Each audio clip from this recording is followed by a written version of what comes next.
দিন ধরে স্বাস্থ্যসেবা থেকে বঞ্চিত হচ্ছেন সাধারণ মানুষ। কলাপাড়া ছাড়াও পার্শ্ববর্তী আমতলী, তালতলী ও রাঙামালী উপজেলার প্রায় 2 লাখ মানুষের চিকিৎসা কেন্দ্র কলাপাড়া উপজেলা স্বাস্থ্য কেন্দ্র।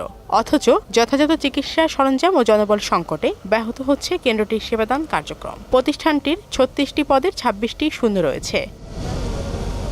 সেবা প্রত্যাশীরা বলছেন, এ নিয়ে বারবার অভিযোগ করেও কোনো ফল মেলেনি। এই জায়গায় একটা ডাক্তার দিয়ে তো আর এই হাসপাতাল চলে না। আর যদি বড় ডাক্তার থাকতে তাহলে চিকিৎসা ভালো হতো, তাহলে আমাদের ঢাকা বরিশাল যেতে হতো না। জ্বরে বিরত নিয়েছিলাম, বাচ্চা অসুস্থ, যদি ডাক্তার থাকতো তাহলে আমার বাচ্চা তাড়াতাড়ি সুস্থ হয়ে যেত। ডাক্তারের সংখ্যা কম তো। আমাদের জায়গায় পর্যাপ্ত পরিমাণে ডাক্তার নাই। আমরা জরুরি বিভাগে ভর্তি হয়েছি, আমরা রোগী দেখাইতে পারিনি। এখন তাই ডাক্তারও আসে নাই, ডাক্তার কম।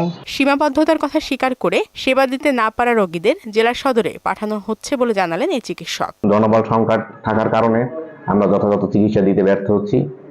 মানুষ যথাযথ চিকিৎসা পাচ্ছে না। এমার্জেন্সি কোনোভাবে ম্যানেজ করে আমরা সাথে সাথে পটুয়াখালী অথবা বরিশালে রেফার করা লাগতেছে।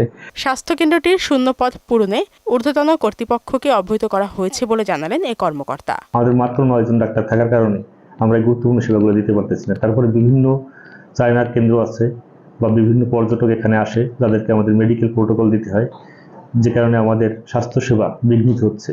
আমরা প্রতি মাসে আমরা ঊর্ধ্বতন কর্তৃপক্ষের কাছে প্রতিবেদন দিয়ে থাকি এবং জরুরি ভিত্তিতে যদি কিছু ডাক্তার পদায়ন না করা হয় তাহলে আমাদের স্বাস্থ্যসেবা ব্যাহত হয় বলে আমি মনে করি। উপকূলবাসীর স্বাস্থ্যসেবা নিশ্চিতে বিদ্যমান সমস্যার দ্রুত সমাধান চান ভুক্তভোগীরা।